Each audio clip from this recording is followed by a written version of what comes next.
그림이 하나 있죠. 그림이 하나 있습니다. 자, 이 사람 뭐 하고 있어요? 탁자에 기대어 있습니다. 잠시 쉬는 것 같아요. 아니면 누군가를 기다리고 있는 것 같아요. 왜 이렇게 있는지 모르겠지만 분명한 것 한 가지. 그 자리에 머물러 있다. 머물러 있죠? 자, 이것이 장소를 의미하는 어떤 곳 또는 머무르다라는 뜻을 가진 한자 곳처라는 한자의 어원입니다. 이 그림이 나중에 곳처자가 돼요. 자, 그림 하나 더 보죠. 뭘까요? 이렇게 똥 같은 게 쌓여 있는데 똥이 아니라 흙이에요. 이렇게 흙더미가 있고 옆에는 뭐가 있어요? 주전자가 하나 있어요. 주전자에 뭘 담죠? 물. 옛날 사람들은 땅을 이렇게 표현했어요. 흙과 물이 있는 곳. 그래서 이것이 땅지라는 한자의 어원입니다. 이 두 단어를 합쳐서 읽어볼게요. 처지, 처지. 우리 처지라는 말 많이 쓰죠. 처지라는 말은 이런 거예요. 내가 현재 머물러 있는 땅에서 어떤 의미가 나왔어요? 내가 현재 살아가는 내 삶의 상황, 삶의 모습,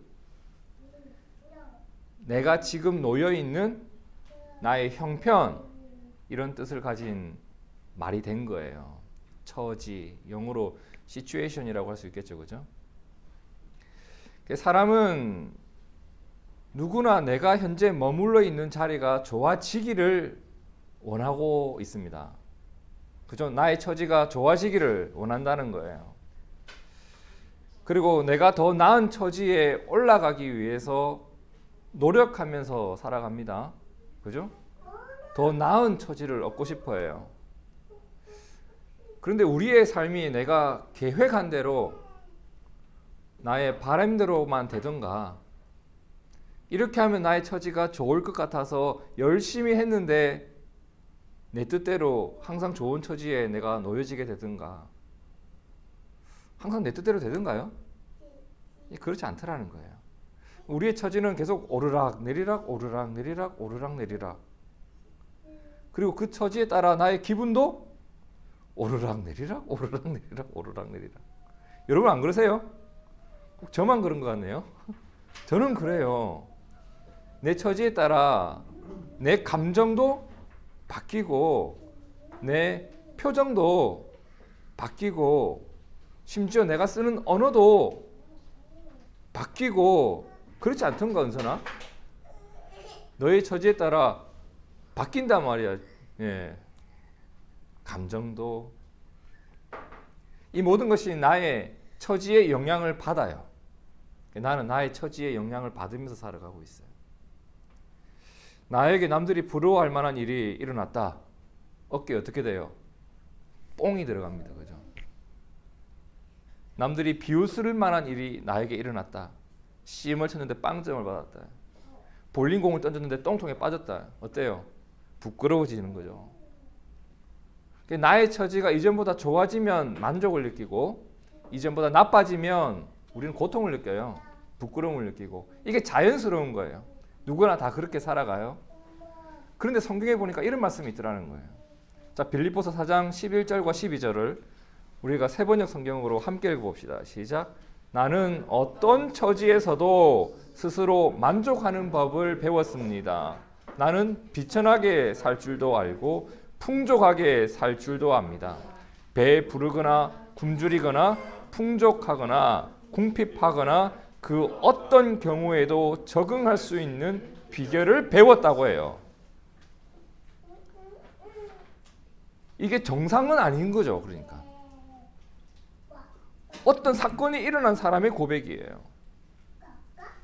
여러분, 이 고백은 예수님을 깊이 사랑했고 예수님을 진실로 따랐던 사도 바울의 고백이에요. 가만히 한번 생각해 보세요. 수많은 사람들이 교회를 다니고 예수님을 찾을 때 말이에요. 내가 어떤 처지에서도 만족하는 법을 배우기 위해 예수님을 쫓아온 게 아니에요. 대부분의 사람들은 내가 만족할 만한 좋은 처지를 얻기 위해서 예수님을 찾거든요.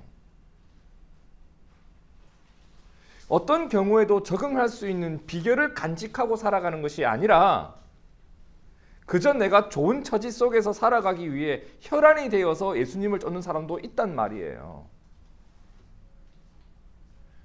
이런 세상을 향해서 이렇게 살아가는 사람들을 향해서 이렇게 살아가는 교회를 향해서 오늘 빌립보서가 던지는 도전들이 있습니다. 그렇게 살아가는 너희 속에 진짜 기쁨이 있던가? 좋은 처지에 놓였을 때 너는 항상 만족이 있던가? 그리고 현재 너가 놓여있는 그 현재의 처지가 영원하겠는가? 그러면 오늘 우리는 무엇을 바라보면서 어떻게 살아가는 것이 지혜로운 삶일까? 이것이 빌립보서에 담긴 내용이에요. 어떻게 살아가는 것이 기쁨을 줄까? 어떻게 살아가는 것이 만족을 줄까? 이게 궁금하면 빌립보서를 묵상하시면 돼요. 오늘 말씀은 빌립보서의 일부이죠. 오늘 말씀에서도 무엇을 살펴볼 수 있냐면 현재 어떤 처지에 놓여 있는 사도 바울이 그 현재의 처지를 극복하고 이겨내며 살아가는 모습이 나와요. 바라기는 이것이 믿음으로 살았던 바울의 모습일 뿐만 아니라 오늘 우리의 모습이 되기를 진심으로 축복합니다. 자, 오늘 먼저 주목해야 될 부분은 12절이에요. 자, 12절 함께 읽어볼까요? 시작! 형제들아, 내가 당한 일이 도리어 복음 전파에 진전이 된 줄을 너희가 알기를 원하노라. 자, 세번역 성경으로 제가 다시 한번 읽어볼게요. 자세히 보세요. 형제 자매 여러분, 내게 일어난 일이 도리어 복음을 전파하는 데에 도움을 준 사실을 여러분이 알아주시기를 바랍니다. 자, 여기에 보니 내가 당한 일이 있었다고 하죠. 어떤 일을 당했어요. 무슨 일을 당했는지 일단 모르겠어요. 근데 그 일이 무슨 일인지는 모르겠는데 결과가 나오죠. 그 일 때문에 어떻게 되었다? 복음을 전파하는 데에 도움이 되었다라고 합니다. 도움이 되었다. 쉽게 말해 내가 현재 겪고 있는 어떤 상황으로 인해서 전도가 되었다라는 말인데, 자, 그러면 그 일이 어떤 일인지는 모르겠지만 그 일로 인해서 전도가 되었다면 바울의 처지가 좋아졌을까요? 나빠졌을까요? 우리 보통 그렇게 생각하지 않나요? 내 처지가 좋아져야, 내 형편이 그럴듯해야 사람들에게 설득력이 있고 그래야 전도가 되지 않겠는가? 이게 일반적인 상식이잖아요. 교회도 그런 상식을 가지고 있어요. 무엇을 통해 알 수가 있나요? 어떤 유명한 간증들, 유명한 집회들 한번 보세요. 부흥에 어떤 사람이 있어요? 좋은 처지에 놓인 목사들만 부르잖아요. 안 그렇던가요, 여러분? 부흥의 강사는 설교 잘하는 사람이 아니라 큰 교회 담임 목사예요. 누가 간증을 해요? 처지가 좋은 사람들이에요. 처지가 이전보다 좋아진 사람들이 그 자리에 항상 서 있어요. 우리가 무슨 생각을 가지고 있어요? 처지가 좋아져야 설득력이 있고 설득력이 있어야 전도가 된다라고 하는 생각을 기본적으로 가지고 있단 말이에요. 근데 오늘 성경은 정반대의 이야기를 하고 있어요. 정반대의 이야기. 바울의 처지는 아주 꼬라박았어요. 그냥 너무 나빠져 있어요. 내 인생의 최악의 순간을 맞이하고 있어요. 제가 이걸 보면서 위로를 받더라고요. 아, 하나님의 일이 우리의 이해대로 되는 것이 아니구나. 아, 위로가 되는 거예요. 그럼 어떤 일을 겪고 있었을까? 자, 13절을 쉬운 성경으로 함께 읽어볼까요? 시작! 내가 그리스도를 믿었다는 이유로 죄 없이 감옥에 갇혀 있는 것을 모든 경비대와 사람들이 다 알게 되었습니다. 예수님을 믿었다는 이유 한 가지 때문에 나의 처지에 변동이 일어났는데 어떻게 되었다? 죄가 없는데 감옥에 갇혀 있대요. 자, 여러분 감옥에 가본 적 있는 분이 없죠? 우리 중에는. 가봤어? 아직 안 가봤지. 계속 안 가야 돼. 죄 없이 감옥에 가면 어떤 기분이 들까요? 한번 상상이라도 해봅시다. 좀 수위를 낮춰봅시다. 내가 억울하게 벌을 받으면 어떤 기분이 들던가요? 회사에서 다른 사람이 잘못했는데 사장님이 나한테 뭐라고 하면 어떤 기분이 들어요? 답답하죠. 사기를 당해서 돈을 좀 잃어본 적 있으신가요? 여러분 돈만 잃어도 너무 답답해요. 사는 게. 내 처지가 이렇게 되면 마음이 답답하면서 그 일 때문에 속상하고 또 계속 묵상이 돼요. 그 일은. 우리가 말씀은 잘 묵상하지 않지만 고난은 묵상을 잘 하잖아요. 막. 왜 나에게? 왜 나에게? 근데 그 일이 일어난 이유가 뭐라고 해요? 그리스도를 믿었다는 이유로. 내가 예수님을 따르며 살아간다는 이유 때문에 감옥에 갇혔대요. 이 당시엔 이 일이 가능한 일이었습니다. 여러분 바울도 이렇게 감옥에 갇히는 인생이 되고자 그의 인생을 계획하면서 살아온 게 아니에요. 정말 큰 꿈을 가지고 얼마나 열심히 살아온 사람인지 몰라요. 여러분 사도행전 22장 3절에 사도 바울이 자신을 이렇게 소개하죠. 나는 유대인이다. 길리기아 다소에서 태어난 사람이다. 어디서 공부했대요? 가말리엘이라는 사람에게서 배웠다고 해요. 가말리엘은 당시에 최고의 랍비 중 한 명이었습니다. 그의 문하에서 내가 공부하고 내가 훈련받고 그곳에서 함께 사람들과 함께 율법을 논했다라는 것은 오늘 우리로 치면 서울대 장학생이라는 말입니다. 오늘 너희 모든 사람처럼 하나님께 대하여 열심히 있는 자다. 가말리엘 문화에서 내가 훈련을 받았다. 하나님께 대하여 내가 열심히 있다. 이 말의 의미는 이거예요. 당시 유대인 사회 속에서 존경받고 성공한 자의 모습을 내가 갖춘 자다라는 뜻이에요. 떳떳하고 어떤 사람 앞에서도 자랑할 것이 있는 사람이에요. 그런데 이 당시에 하나님께 대하여 열심히 있는 사람들이, 하나님을 믿는 사람들이 예수님이 하나님의 아들이라는 것을 믿지 않았단 말이에요. 그러니까 어떤 일이 발생했겠어요? 예수님을 믿지 않으니까 하나님께 열심히 있는 자들은 예수는 거짓말쟁이다. 자신을 하나님의 아들이라고 말한 신성 모독자이다. 예수님이 이루신 일들, 십자가의 죽음, 부활 아무것도 믿지 않았습니다. 그러니까 하나님께 대하여 열심히 있는 그들은 무엇을 했는가? 예수님의 흔적을 지우는 거예요. 자신이 하나님의 아들이라고 하며 살아왔던 그의 인생을 지워내고 사람들에게서 잊혀지게 만들고 예수님의 흔적을 지우다 보니 무엇을 또 해요? 교회를 다 부셔버려야 되는 거예요. 교회를 파괴시키고 사람들을 잡아가고 22장 4절 함께 읽어볼까요? 시작. 내가 이 돌을 박해하여 사람을 죽이기까지 하고 남녀를 결박하여 옥에 넘겼노니 이 말이 그 말이에요. 예수님을 믿는 그 돌을, 그 진리를 박해하고 사람들을 없애버리면 되잖아요. 예수 믿는 사람들을. 그 내용이 빌립보서, 오늘 읽은 빌립보서 3장 5절과 6절에도 나온단 말이에요. 나는 8일 만에 할례를 받고 이스라엘 족속이요 베냐민 지파요 히브리인 중에 히브리인이요 율법으로는 바리새인이요 열심으로는 교회를 박해하고 율법의 의로는 흠이 없는 자다.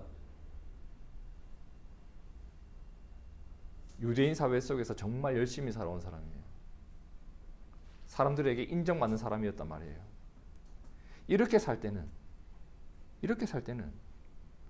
이렇게 행동할 때는 바울의 처지가 어땠을까요? 대단했단 말이에요.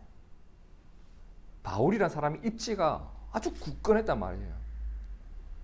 사도행전 22장 5절에 보면 대제사장과 모든 장로들이 내 증인이다. 내가 얼마나 대단한 사람이었는지 내 증인이다. 내가 그들에게 다메섹 형제들에게 가는 공문을 받아냈다. 이 무슨 말이에요? 다메섹의 형제들에게 가는 공문, 다메섹에 있는 사람들을 잡아들이고 그 사람들을 형벌을 주는 것에 대한 권리를 인정하는 공문을 받은 사람이에요.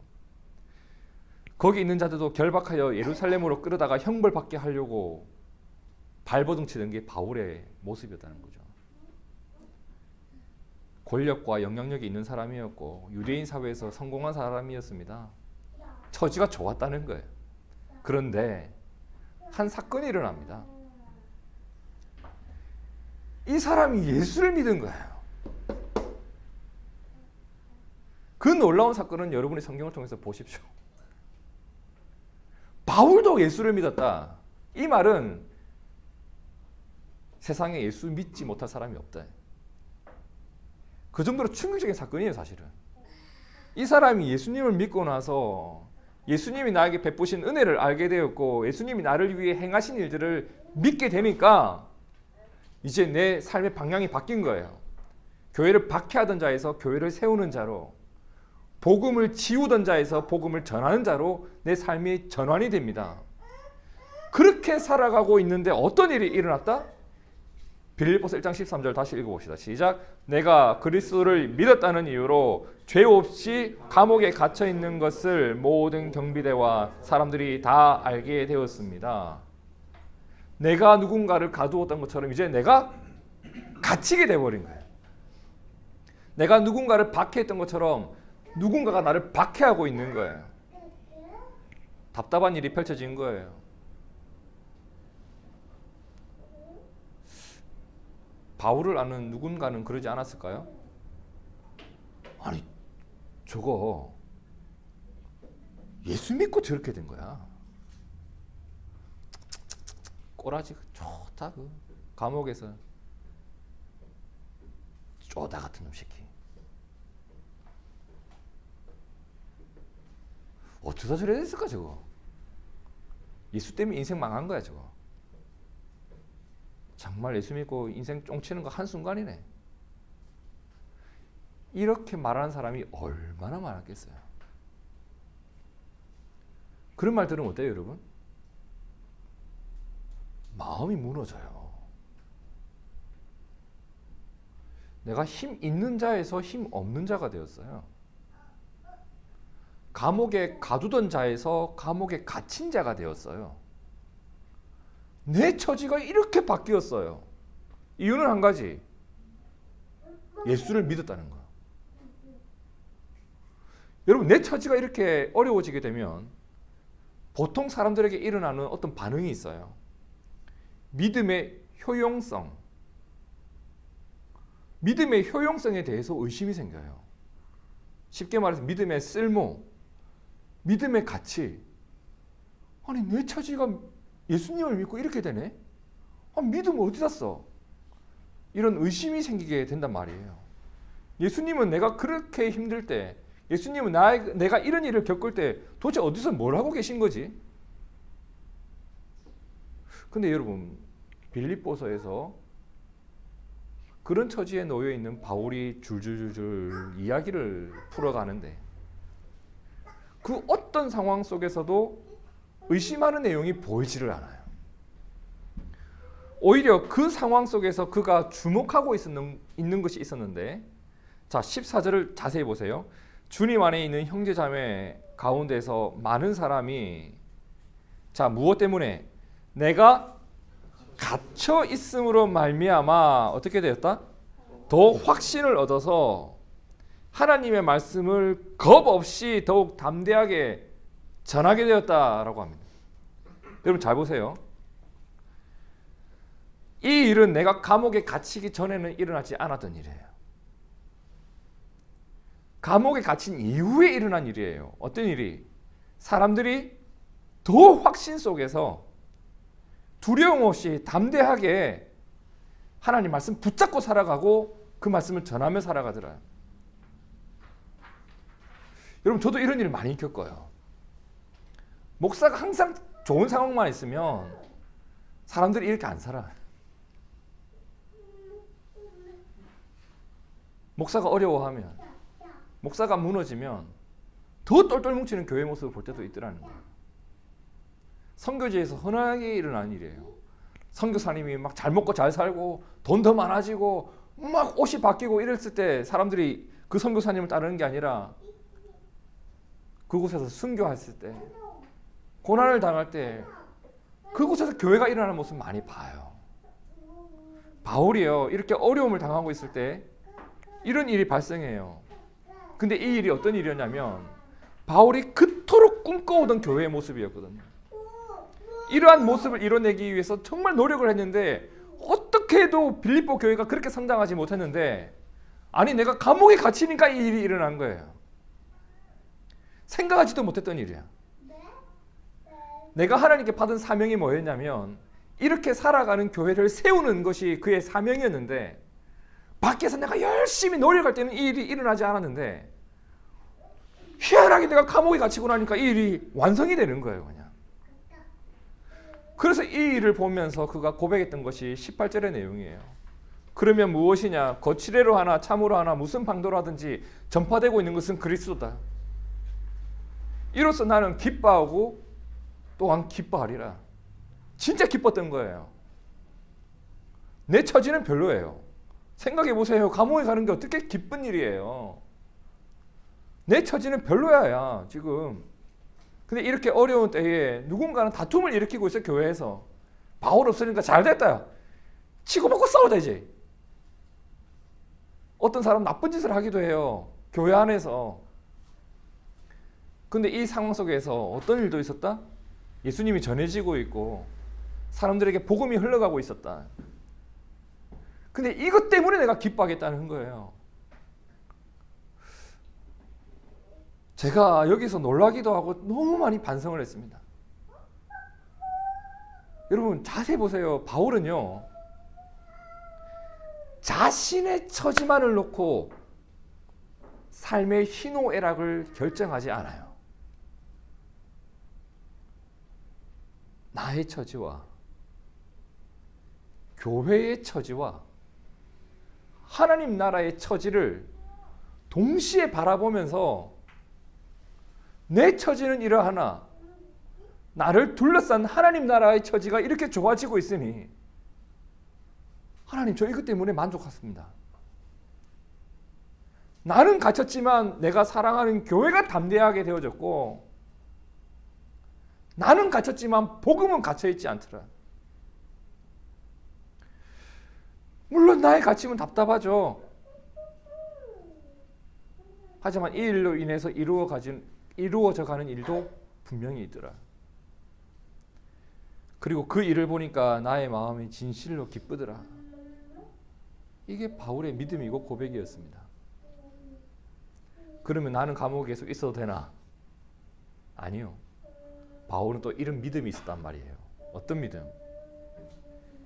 나의 처지를 돌보시고 도우시는 하나님에 대한 믿음. 19절을 세 번역으로 읽어봅시다. 시작. 나는 여러분의 기도와 예수 그리스도의 영의 도우심으로 내가 풀려나리라는 것을 압니다. 지금 이 일이 나의 끝이 아니다. 교회가 나를 위해서 기도하고 있다는 것을 제가 압니다. 하나님의 성령이 나를 도우신다는 것을 내가 알고 있습니다. 그래서 나는 이곳에서 풀려날 것을 믿음으로 기다리고 있습니다. 그 믿음 안에서 그가 20절에 이렇게 고백을 하죠. 나의 간절한 기대와 소망을 따라. 무엇을 따라?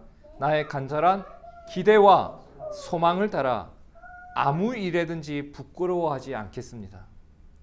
사람들이 나를 비웃어도 뭐라고 해도 그들의 눈치 보지 않겠습니다. 부끄러운 일이 아니기 때문입니다. 지금도 전과 같이 온전히 담대하여 살든지 죽든지 내 몸에서 그리스도가 존귀하게 되었으면 좋겠습니다. 나에게 주신 기대와 소망을 따라라는 말이 나오죠. 무슨 말일까요? 나에게 주신 기대와 소망으로 내 삶을 해석하려고 했다는 겁니다. 소망 안에서 감옥에 갇힌 나를 해석해요. 사람들의 비웃음을 기준으로 나의 삶을 해석하지 않아. 그럼 너무 비참하지. 감옥에 갇혀있는 내 모습을 주님 안에서 해석을 하는 거예요. 나의 처지를 성령 안에서 해석을 하는 겁니다. 의를 위하여 박해받은 자는 복이 있다는 주님의 말씀으로 나를 돌아보는 겁니다. 나에게 일어난 일이 세상의 관점과 세상의 기준으로 나를 해석하려 되면 난 너무 비참해요. 그렇게 하지 않고 나에게 주신 기대와 소망으로 내가 겪는 일을 해석하여서 내가 어떤 처지에 놓여 있든지 나의 처지를 부끄러워하지 않고 나 전과 같이 온전히 담대하게 살아갈래. 둥지교회 현실을 보면 때로 제가 부끄러울 때가 있단 말이에요. 목사님들 만나면 저한테 물어봐요. 너희 교회 어떻게 돌아가고 있니? 그러면 고개가 푹 숙여질 때가 있어요. 너 뭐하고 있니? 라고 물어볼 때 선배 목사님들이 그들이 기대하는 대답이 있거든요. 그 대답을 못 해줄 때 얼마나 부끄러운지. 근데 이제 그렇게 안 할랍니다. 그들의 기대가 저의 기준이 아니라 주님의 기대가 저의 기준이 되면 하나님이 우리를 뭐라고 하는지를 들어보자고요. 그래도 부끄러운가? 아니다. 우리에게는 오히려 자랑할 게 많아요. 여러분 천국에 가서 우리가 주님 앞에서 부끄러운 게 많을까 자랑할 게 많을까? 큰 대회를 열고 큰 집회를 열고 나는 너희를 모른다. 너희가 무엇하느냐? 라는 소리를 들었던 이스라엘 백성들보다 우리가 주님 앞에 할 말이 더 많다. 주님 저희가 몸부림치며 살았습니다. 주님을 따르려고 몸부림치며 살았습니다. 주의 말씀이 오늘도 나를 인도해 주시기를 기대하면서 살았습니다. 그렇게 우리가 교회를 세우면서 살아왔습니다. 우리가 더 담대해야 될 것 아닐까요? 바울의 믿음은 그랬습니다. 나 더 담대할래. 그러면서 뭐라고 하냐면 21절 함께 읽어볼까요? 시작. 내게 사는 것이 그리스도니 죽는 것도 유익하다. 내가 풀려나기를 기대하고 소망하고 있지만 내가 여기서 죽는 것도 나한테는 유익합니다. 뭐 영적으로 죽는다 이런 말 아니에요. 내가 여기서 진짜 죽어도 유익합니다. 주님 안에서. 그렇죠, 여러분. 믿음은 나의 처지 그 이상을 바라보게 하는 힘입니다. 여전히 하나님의 일을 기대하고 소망할 수 있게끔 하는 동력이에요. 내 처지를 하나님의 눈으로 바라볼 수 있게 하는 힘이 믿음에서 나옵니다.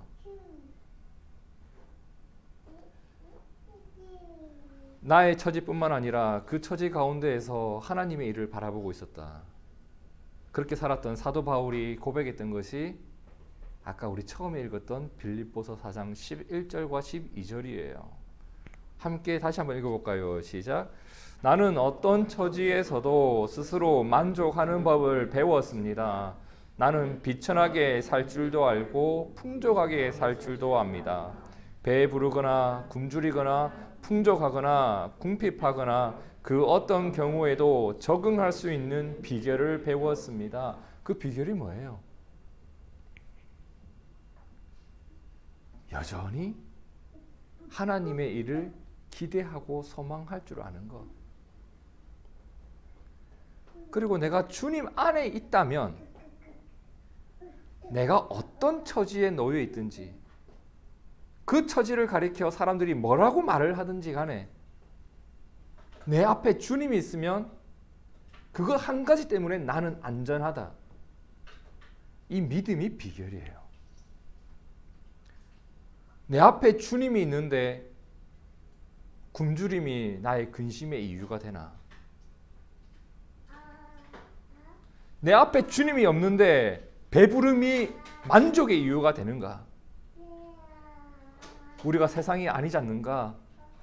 우리가 믿음으로 내 삶을 바라보자. 이게 바울의 고백입니다. 성도 여러분, 그랬어요. 정말 그래요. 오늘 나의 처지는 늘 변해요. 오르락내리락 오르락내리락 오르락내리락. 심지어 우리 교회 처지도 오르락내리락 오르락내리락. 근데 그렇게 변하는 처지 속에서 오늘 우리는 이랬으면 좋겠어요. 내가 올라갈 때 겸손할 줄 알고 감사할 줄 알고, 내려갈 때 여전히 기뻐할 줄 아는 거. 왜냐하면 그 속에 항상 주님의 역사가 있기 때문이다. 오늘 나의 기쁨의 이유가 주님께 있으면 그 처지의 변화를 극복해낼 수가 있는데, 나의 기쁨의 이유가 나의 처지에만 놓여 있다면 우리는 또 오르락내리락 오르락내리락 할 겁니다. 처지는 변하나 믿음은 변하지 않았으면 좋겠습니다. 아까 처지라는 말이 나의 현재 머물러 있는 형편이라는 뜻으로 우리가 사용하고 있지만, 그 말의 어원을 보니까 내가 현재 머물러 있는 땅이라는 표현도 있었죠, 그죠? 그러면 내가 현재 머물러 있는 땅, 그 땅이 지금 여러분 보시기에 어떠신지 모르겠어요. 세상은 나를 어떻게 평가하는지 모르겠어요. 근데 그것이 좁고 어려워 보일지라도 주님이 함께하면 안전하다, 이 믿음 우리에게 확실히 있었으면 좋겠습니다. 자, 마태복음 7장 13절 14절 함께 읽어볼까요? 시작. 좁은 문으로 들어가라. 멸망으로 인도하는 문은 크고 그 길이 넓어 그리로 들어가는 자가 많아요. 그래서 그 길이 보이면 사람들은 안전하다고 해요.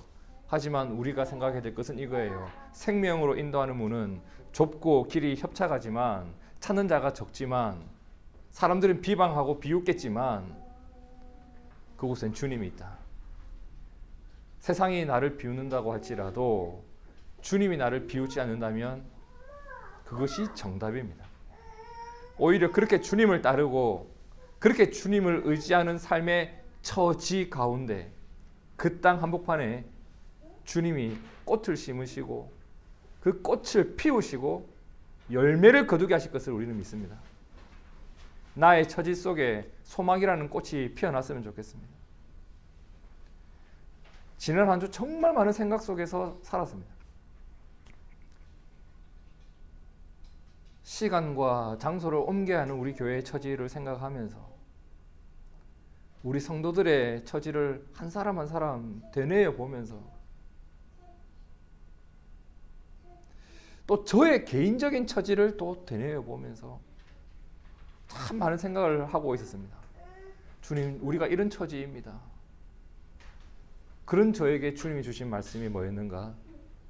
빌립보서 1장 20절과 21절인데 이것이 우리의 믿음의 고백이 되기를 바라며 다시 한번 읽어봅시다. 시작.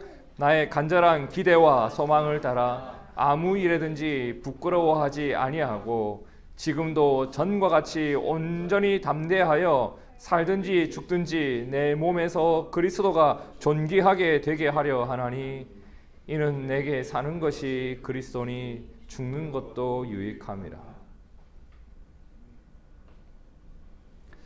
이 고백이 이 땅을 살아가는 다양한 처지를 만나게 되면 우리 모두의 영원한 고백이 되기를 진심으로 축복합니다. 기도하겠습니다.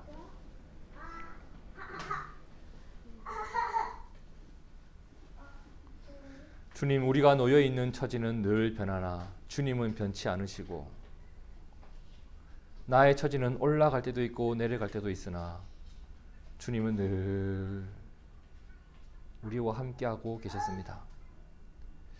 주님을 바라보고 주님을 믿고 의지하는 우리의 삶이 되기를 간절히 원합니다.